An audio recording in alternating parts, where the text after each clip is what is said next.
Welcome to the Live from South College podcast. I'm your host, Kathleen Stockham. The Live from South College podcast is your source for all South College activity, including new student information, deep dives into our 100 plus programs and concentration, tools of the trade, and even live on location from all of our campuses. Great interviews with faculty, staff, deans, and hear from South College students and alumni in their own words. From certificates all the way to doctoral degrees, catch up with Live from South College for the lighter side of helping your dreams find direction. On this podcast, we normally talk about all of our amazing programs, staff, faculty, and pathways to amazing futures in healthcare, business, technology, and legal studies. But did you know that we also offer two pathways in ministry? That's right. For students seeking higher ground and higher purpose in their professional life, we offer the Doctor of Ministry, or DMIN, as it's called, which is a doctoral level program in our CBE format. We also offer the Master of Ministry, which is also in the CBE format. My guest today is here to share the faith, if you will, on our ministry programs. I am pleased to welcome the Program Director of Theology, Dr. Jimmy Harper. Hi, Dr. Jimmy. Hi, how are you today? Good to be with you. Thank you. I am very excited you're here, and I've been looking forward to this topic, so I'm excited to dive in. So tell us a little bit more about this program and what students can expect to find. Well, I like the topic. You got to have faith. I think that's a great way to start. For those of us who do have faith, we like to expand our understanding of faith. We also like to understand better how to lead in the faith dimension. So sometimes pastors at local churches, chaplains, priests, different kinds of ministry leaders want to work in an area that they need extra leadership training or extra training in certain areas. And so we provide that through the CBE program here. We've got the Master of Ministry program. It's the entry level right after the bachelor's degree. But then we have the Doctor of Ministry studies as well. And that's a deep dive into what it takes to really lead in ministry. So, people primarily associate their local pastor, chaplain, or priest each Sunday with having authority and background for a house of worship. But do all of these pastoral leaders have to have a doctoral degree? What's the difference? Well, it depends on the local church and the denomination. Many churches do require seminary degrees or at least master's degrees. Some churches who operate from more of a grassroots level don't require anything actually. And so there are some churches that have pastors who don't have a degree, not even a bachelor's degree. Some churches require that, but this is an individual thing. We're non-denominational. We are across the board. We'll help anybody to just study and move forward. And what this does is it really prepares pastors for the church leadership. You know, people in the church are just like people anywhere. We all have problems. I'm included in that number. We all have problems and issues, and we have to work through those things sometimes. Well, imagine getting a large group of people together in a local church and problems occurring. And so when we work with pastors and chaplains and ministry leaders, we try to prepare them for all kinds of things that they could get into or make seen at their local church level. Yeah. It's interesting. I remember when I was a child, going to church every Sunday was, it was an event. You dressed up. You Yeah. were really truly in your Sunday best, and you went in with your parents giving you the glare behind the scenes to make sure Yeah. that you behaved yourself. But it's so interesting to see how it's really evolved. I know both of my kids are now finished with college, but they both went to, youth groups and college groups, and they can wear anything they want. And it's really more of a conversation and less sitting there and having someone, preach to them. And it's amazing how much of that has changed. And, part of the role of a pastoral leader is to, give advice, guidance, counseling. What does this program give you in preparing for just that? Well, Kathleen, you're so right in terms of church being a different place. Our world is a different place. I think we can probably attribute at least some of that to the pandemic. Since we're in the post-COVID era, things are really very different. And so, what we try to do is prepare pastors, leaders, chaplains to be ready in any kind of situation. Now, advice is maybe one of those things. Guidance is probably a better term. We do provide some pastoral counseling instruction. So there are lots of things that we can do, but we try to help pastors be ready to talk to people. Look, this is everyday life. We all have life issues. We all have issues every day sometimes with life. And for pastors and church leaders, ministry leaders, chaplains to just be able to sit down with people. We want them to be able to sit down with them. We'll work them through case studies and situations where they'll have to provide answers. We'll look at those answers and how those answers came about. We want everything to be biblically and theologically based. And so we really try to work through some of the, you could call it, I guess, the nitty gritty of issues in life. We try to work through those with pastors and leaders so that they know what to face and how to face things, how to deal with things. Included in that would just be, how to talk with people, how to communicate with people, how to work through conflict. Conflict is always going to be around, and we've got a class on conflict resolution. So we try to give our students the opportunity to work through things in a very practical way. This is not just theory. Okay. A lot of programs you'll see a lot of theory, but Mhm. we work with our students one on one, faculty to student. We work with them in a way that they've got access to us. They can ask us questions, they can talk with us, and we give them feedback on every assignment because we want them to be able to practically lay out a good response in any given situation. Yeah. I can only imagine that the conversations that someone in the pastoral community would have is going to be so much different than, conversations that were had between spouses, between family members, just between their congregation or issues that arise. It's got to be so dramatically different than it was even 30 or 40 years ago. Of course, there's social media. There's been definitely a lot of change in the way that people communicate with each other, or in many cases, the lack of communication. Yeah. So I really can't imagine how much change and evolving and evolution a lot of this has had to go through in order to get these students up to speed where they need to be and how to communicate in modern ways and in modern language, but communicating in their community and obviously with their congregation in a manner that they'll understand. What do you think? Yeah, I've been in pastoral ministry and I'm still in the local church. I serve in my local church. So I'm a practitioner as well as a faculty member in this program. I have seen over the close to 40 years that I've been in pastoral ministry, I've seen a huge change. And we're not talking about a small change. Yeah. I am saying it's been huge. And you're right. Social media, I think, has been a large part of that. The world is changing, though. The world is changing quicker. Look at things that we have more recently AI. AI is changing the world, Yeah. artificial intelligence, It social really media. is. A lot of the things that we're seeing now have never been a part of the world. I mean, just go back just a few years ago when cell phones first came out.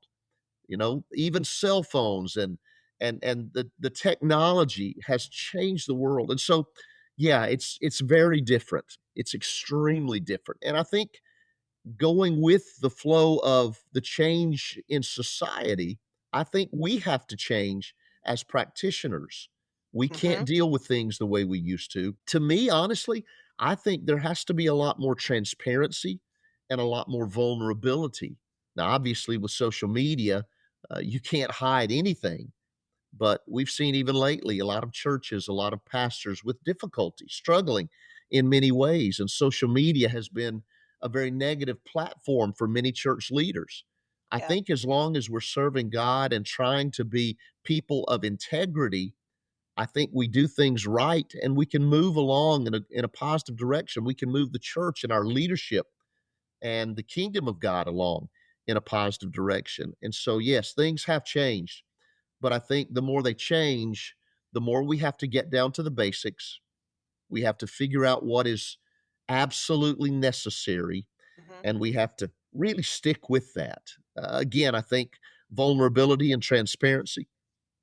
People are more transparent now because they're accustomed to saying whatever they want to on social media. Right? And so sometimes they come into the church and they say things and some of us are like, "Whoa, hey, hang on. Let's rephrase that or let's take a Mhm. quieter look at that." So it's amazing. Yes, things have changed, but we still have to be people of integrity and we still have to work through every situation with those who are members of our churches.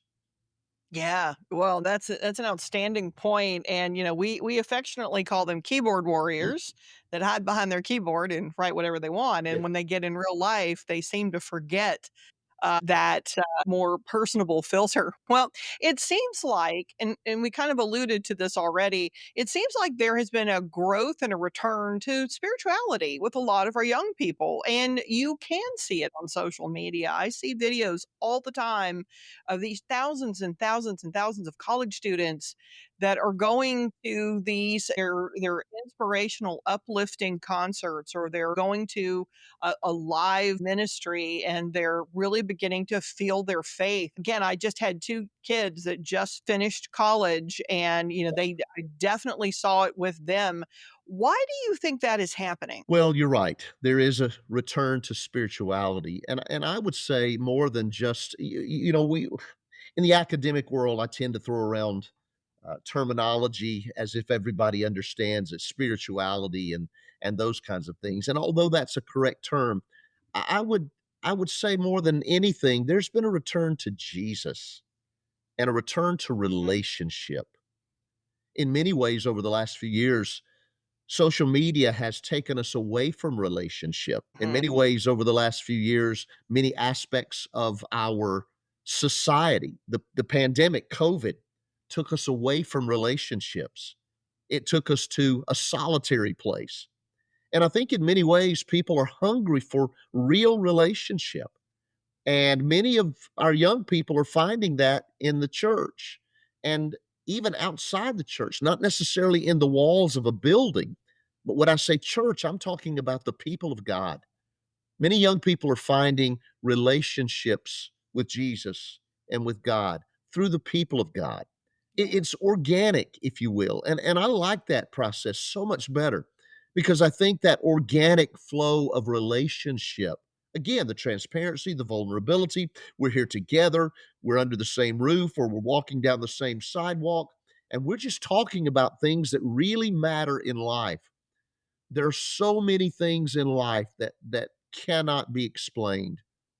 And sometimes faith in Jesus, a relationship with the creator God is something that gives us solace and comfort and guidance and help. And I would advise anybody, if you don't have a relationship with God and you're looking for answers, try asking God a little bit about what's going on in your life, because I think that relationship issue is really the key. And I think that's why all over college campuses, you're seeing people being baptized in fountains and Christian concerts, services outdoors. This past season in college football, with several of the teams, you heard more talk about God. Thank God for the ability to do this. Many of the football players were even affected positively by a relationship with God. And so I think people having a good relationship with others can also have a good relationship and move toward that good relationship with Jesus. oh, that's so incredible and so moving, and it reminds me, one of my most, prized possessions, a former coworker of mine gave me a little sign, that I keep kind of, near my desk, and it says, don't tell God about your problems. Tell your problems about God. And There you I've, go. I've kept that little sign and I love it because it really does put into perspective hope. And I Yeah, think is really, again, and I point to my two kids, that's something that I think is relatively new for a lot of these young people where they have, to your point, so many things coming at them, social media and friend groups. And I know for both of my kids, the pandemic and being shut down, they're at their college, but they can't leave their dorm. They can't go anywhere. They can't do anything. yeah, But I think for many of these kids, they have turned to something that gives them, to your point, conversation and direction and hope. And yeah, I love that this program for DMIN and also for Master of Ministry, that we are putting more and more people of faith out there in positions that can help and shape these upcoming generations. I think you mentioned this a little bit earlier, but this program, both DMIN and Master of Ministry, these are open to any denomination, right? absolutely. We are through South, we are a non-denominational or interdenominational group of folks. We have faculty members from different denominations, so we're good to work with and reach out to people of all denominations. Look, there's a commonality in all denominations. If you call on the name of God and you put your faith in Jesus Christ through the power of the Holy Spirit, we're all one. We're one body. The body of Christ is one body. And so we are very deliberate and intentional in knowing that we are a non denominational or interdenominational group. We want to help people of all denominations work through the process of becoming better leaders and better ministers in the Yeah. church. Oh, oh, I love it. I love it. So, in most religions here domestically in the US, the Bible takes on many different interpretations and directions. How do you factor for that in the DMIN program? Well, it's again, we want to cater to the students where they are.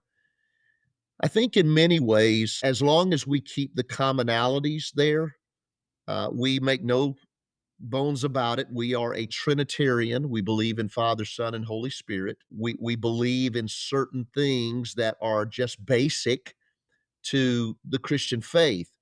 And so, in that way, we are all under the same umbrella. And if we have differing opinions about political parties or differing opinions about this church or that church or differing opinions about baptism, whether we sprinkle or immerse, those issues are really more secondary.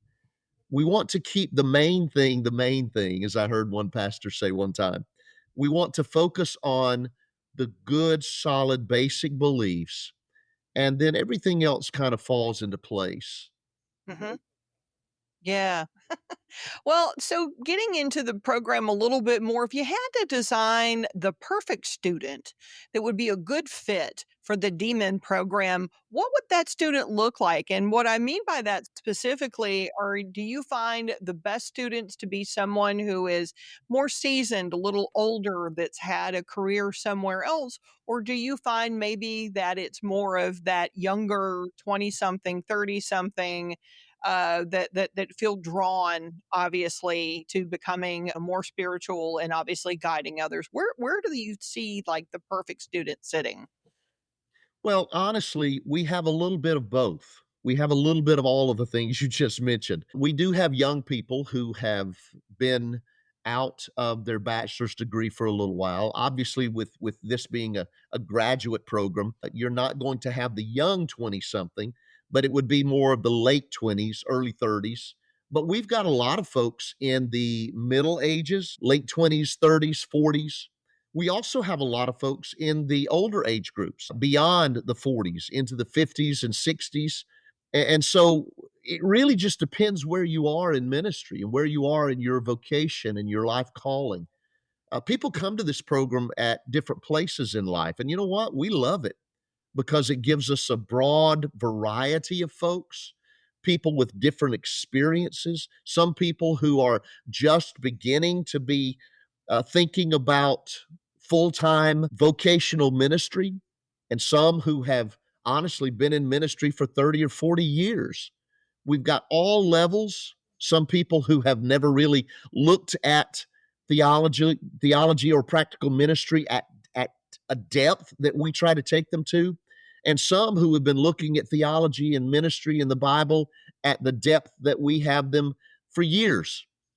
And so this is a program where just about anybody who has a serious calling for ministry. Now, obviously, it's better for them to be involved in ministry in some way, but we have some who currently do not have a place of ministry. They're attending a local church or involved in a local ministry.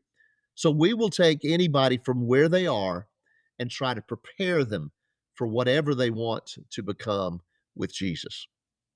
Oh, that's amazing. So the pathway sounds like if you have a bachelor's degree, your next step would be to go into the master of ministry. But then likewise, in order to get into the doctor of ministry, you have to have a master's degree.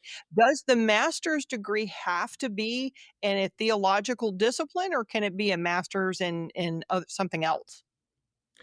It does depend. We can accept some outside of the Bible and theology division. It really just depends, but you don't have to have a master's program completed at South to enter into our doctor of ministry program. In fact, most of our folks who come into the doctor of ministry program have master's degrees that are outside of South College.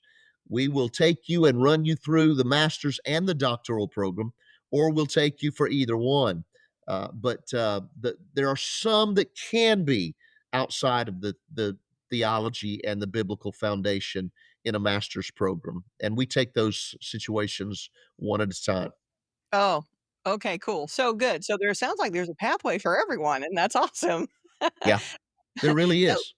oh, no, it's great. All right, so now let's talk about you a little bit. You're fascinating. So, what is your background, and how did you get to South College? You mentioned that you are actually walking the walk, that you are living currently as a man of faith, but most importantly, that you are a minister. So, what's your background, and how did you get there? Well, I've been involved in ministry since the age of 17, and I am years old right now. So, that didn't you didn't catch that, did you? Okay, No, I good. didn't. No, I have been in ministry. My father was a pastor, and he pastored for 58 years until he passed away, about 3, 4 years ago. So I have a rich heritage in the church. You know, there are some people, I don't know if you've ever heard this, but some people will say, "Yes, I cut my teeth on the pews in the church." And I literally did that. My mom had to stop me from chewing on the pews when she was holding me and I was sitting in her lap as I was cutting teeth as a baby. So I have all of my years that I've been alive. I've been a member of the church. I've been involved in church. I've been involved in church ministry. I have run the gamut. There's only one. Now, please don't laugh at this, but there's only one ministry that I do not feel qualified in the church to lead, and that's women's ministry. And I just don't feel qualified to lead that ministry. I've helped my wife with some things at times, but I don't feel qualified to lead that ministry. So in that case, I've done Christian education, I've done youth ministry, I've done worship, I've done men's ministry. I've helped with visitation and care. I've done discipleship, just about anything and everything you could imagine. And so I guess I grew up in the church, and then I came to a university in Knoxville and I got my undergraduate there. I went to China and lived a year in China and did some teaching in English and some other teaching. I did some ministry there. And so some of the things that I've been involved in since I got back from China, local church mostly, but parachurch, I've been involved with FCA and Crew and several different parachurch organizations. Mhm. I've just tried to take every opportunity to do anything I can for the kingdom of God. That's my heart. And my wife likes it when I stay busy because she says it keeps me out of trouble. So, uh, I don't know. Hopefully it will, but at least I'm trying and working and doing things. I went ahead when I got back from China and went to seminary and got my Master of Divinity degree. I got involved in local church ministry from there, and I did the Doctor of Ministry out at Fuller Theological Seminary in Pasadena, California. Was able to complete that degree, and from that point on, I've been involved in local church ministry. Now, I did for the past 25 years, I've been at a sister school outside of the South College work. I've been teaching, and I was the campus pastor also for this same school. And so I've been in ministry and teaching in the classroom for the last 25 years, since 2000, moving to that position. And now, over the last 3 months or so, I have taken this position to lead the ministry programs at South in the CBE. I try to remain a practitioner because I think working daily and weekly with the church helps me when I'm looking at the assignments and the assessments that we do in this program. It just Mhm. helps to have practical experience. And so it's a great combination. I love ministry. I always have loved ministry. I've been involved. My mom and dad told me that as early as 4 years old, they would stand me on the front of the altar at our church and let me sing a little song. And so I grew up in ministry. I love ministry. I've been involved in ministry. I don't know what to do outside of ministry and studying and preparing for ministry. And Oh, so that wow. Now preparation that's has led purpose. me. Yeah. Yeah, it really is. It really is. You know, Yeah. Ephesians 2:10 says that we are God's workmanship, created in Christ Jesus to Mhm. do good works, which God has prepared in advance for us to do. I honestly feel like my entire life has prepared me for what I do. And it is purposeful. It is purposeful. And Yeah. I'm intentional about living life with Jesus and with others. And my purpose right now is to spur people on, to provoke people in a positive way to do what they can in giving their lives to Jesus and his church. Wow. Oh my goodness. This I've done a lot of interviews for the podcast, but you definitely have a way of connecting. As I'm listening to this, it's so rare to find someone who is not only so purpose driven, but really born to serve. I think we all find our pathways and back into certain directions in our life, sometimes just by happenstance, and sometimes just by grit and will, but it is refreshing to hear someone who it's never been a question, it's been a calling, and I Yeah. love that. So I have a Yeah. final question for you that I ask all of my guests. What kind of All right. student were you in school? Well, next question. No, I'm kidding. I'm kidding. I'm kidding. No, early on, I played baseball in college. And so my grades were okay. I got mostly A's and B's, more B's probably than anything. Mhm. And I was doing baseball, the athletic thing, and it takes a lot of time to play sports in college. And then when I transferred schools, I was doing a touring choir thing. And so gone a lot on weekends, riding a bus and singing with a choir at churches, local churches across the nation and even across the world in some cases. So I had a lot of outside things that were going on, but I was usually an A and a B student. Obviously, the more I grew and I went into my Master's of Divinity program, I did get a little more serious. I was having to work full time while I was doing that. And in my doctoral program, I was working full time, but the doctoral program, I was really focused. And so I was generally a B in the early days, and toward the end, I was an A student. And so Yeah. I did take my studies seriously, and I still take studying seriously. I think Mhm. that if I'm going to be prepared to lead this program, that I've got to stay up with the current research. I Mhm. read articles, I do things that I need to do to stay up with current research and look at books. I try to stay abreast of all that's going on in the religious and the spiritual world. But I do that because, again, I see it as my purpose. I see it as my vocation and my calling. You mentioned this, Kathleen, but I want to echo what you said.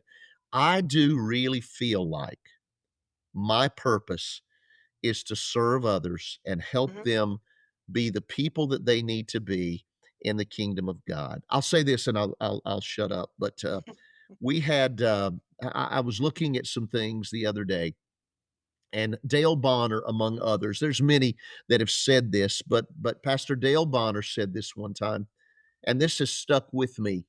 And I don't think there's a better way for me to encapsulate who I want to be. Maybe not who I am yet, but who I want to be, than saying this: service is beneath me, then leadership is beyond me. Ooh, I like that. I like that. I love quotes about leadership, and that's a very good one. I love that very much. Wow, Yeah, thank okay. you. Well, this Not has original. been Dale Bonner said that. Oh, I'm gonna go look it up. This has been amazing. I gotta be honest, this is definitely an unusual broadcast and definitely giving, myself and hopefully all of our listeners a lot to think about. It has been very uplifting for sure. If you have considered inspiring others and spreading faith and compassion to others as well as leading your community to higher ground, then please consider our Doctor of Ministry and Master of Ministry programs. And I definitely encourage you to do it because listening to this man it has been incredible. I hope that you all feel that way. I want to thank my guest, Dr. Jimmy Harper, Program Director of Theology for South College. Thank you, Kathleen. It's been an honor to join you today. Oh, love it. Well, coming up after the break, we're going to check in with a DMIN student and how he is using the power of faith to move forward in his plans for the future. Stick around. We'll be right back. When you start your new career path at South College, you'll join students from different walks of life at varying stages in their lives. Many students are going back to school to finish degrees, while others are pursuing elevated education that will help them improve their potential in their current roles or for chasing a new direction. South College offers over 100 programs and concentrations with specialized focus on associate, bachelor's, master's, educational specialist, and doctoral degrees in healthcare, business, technology, education, and legal studies. We are regularly developing new academic programs based on local, regional, and national trends. Each curriculum is designed to promote development of knowledge and skills in the associated discipline as we challenge and support our students. South College is committed to providing intellectual, social, and professional development to a diverse student body. With locations in Knoxville, Tennessee, Nashville, Tennessee, Atlanta, Georgia, Asheville, North Carolina, Orlando, Florida, Indianapolis, Indiana, Pittsburgh, Pennsylvania, Dallas, Texas, and Marietta, Georgia, as well as programs delivered through Competency-Based Education, or CBE, and online. We're here with you every step of the way, starting with the admissions process. To find out more, visit South College at south.edu. South College, where dreams find direction. Welcome back. The DMIN program at South College provides an incredible and focused opportunity to grow not only in your faith, but in your ability to lead others. My next guest is in the middle of that right now. Dr. Ryan Perkins is currently a student in the DMIN program in the CBE format. Welcome, Dr. Perkins. Thank you, Ms. Kathleen. So happy to be here today. Oh, no, the pleasure's all mine. I'm very excited to get into this. So tell me about this program and what you're working on right now.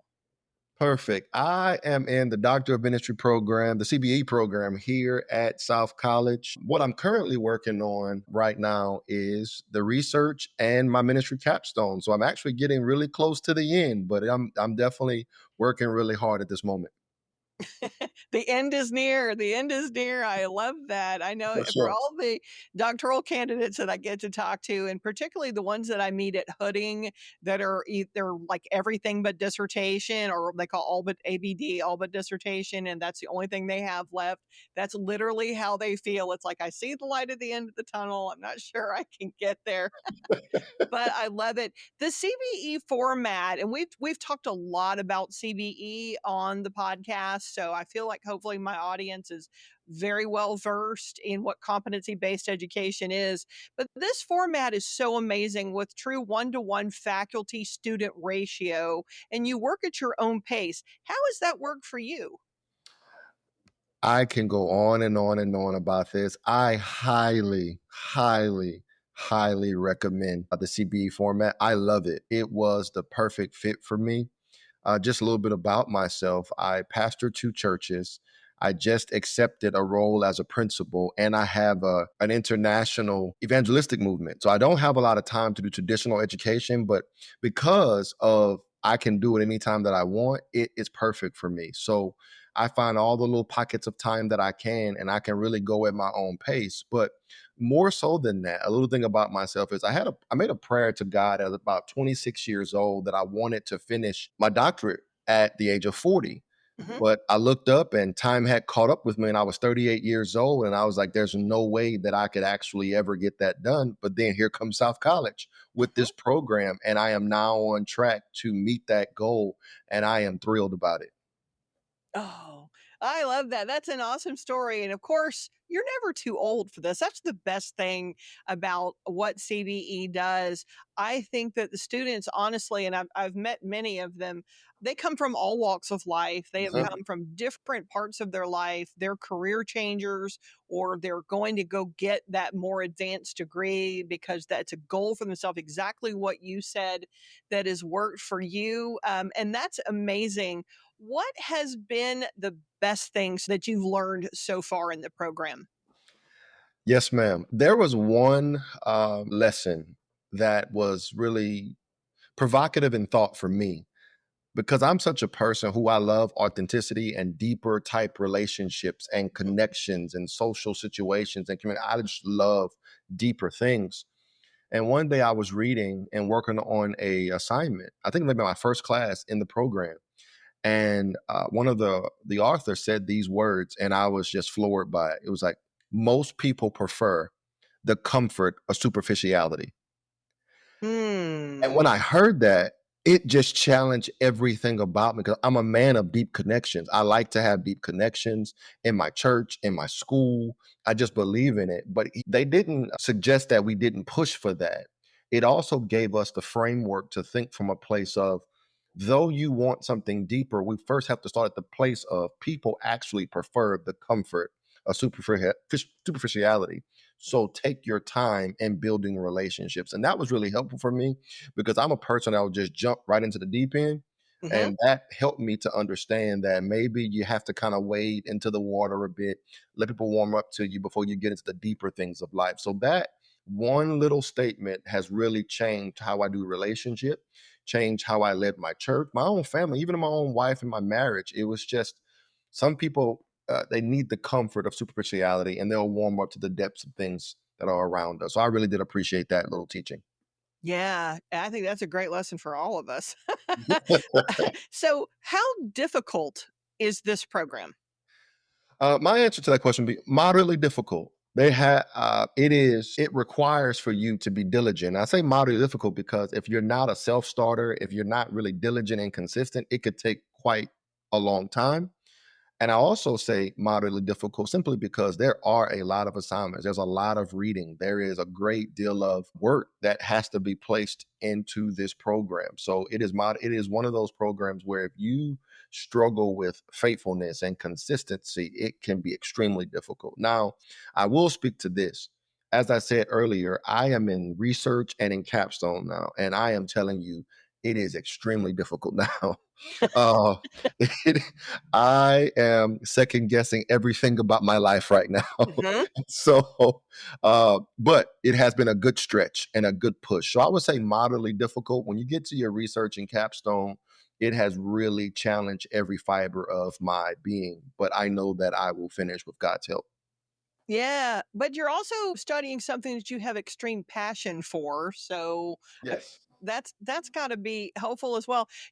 I asked this of Dr. Harper in the earlier segment about a real return to faith by Mhm. the Generation Z crowd and the younger generation, and you can clearly see it, of course, all over social media. You see these kids, and there's thousands and thousands of them, and, you can really feel it and you can really see it. And I would love to know your opinion. What do you think the reason is for that? As you were speaking, I believe you kind of spoke to it. I believe, on a very simplistic level, that Jesus, church, is trendy now. I Mhm, think that we lived in a time where Jesus wasn't all that trendy back in the day, mhm, but now with the explosion of social media from every realm, from TikTok to it's like almost like serving Jesus is like almost like fun and engaging now. And so you see people like maybe like a Forrest Frank and they have all these dances and TikToks. And I think what's happening, the entry point is the trendy. And I believe that the Gen Z, because they are into trends and topics, it is also leading a turn towards revival where mhm, now not only are we excited about the trend, let's find out what's behind the trend. So I believe that social media is the bait that then begins to hook Generation G into it. So I do believe that social media has um, a great deal to do with it. I think, secondly, the other part that I see in our world is I think that people are really, especially Gen Z, they are seeking generation. Again, social media, they are seeking for what is true, what is going to last, what is going to maintain. And I just believe that because of those two things, they're seeking and it's easily found on social media. I believe that those two things of their hunger and information at their fingertips have changed and brought about a hunger and a desire for the things of God.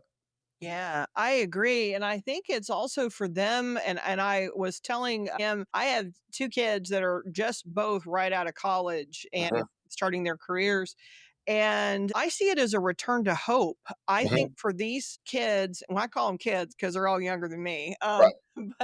but I see these kids and they lived through the COVID era and the isolation and the change, and I think what you said it earlier that there was a departure of faith for a long time, but I see them really kind of gravitating towards hope, reassurance, and the fellowship that comes with it. But I am just completely fascinated with that in a good way because it's something that, again, I see it over and over and over again. And I was just curious. So, question for you: when you get out and when you're done with your capstone and you are officially completed, what's the plan once you graduate? I have a feeling you've already, yeah, I know it's going to be because you said you're really busy and you're obviously pastoring at 2 churches, but what's the plan when you're done? That's a wonderful question. And I'm not really sure. As I said, I'm pastoring two churches now.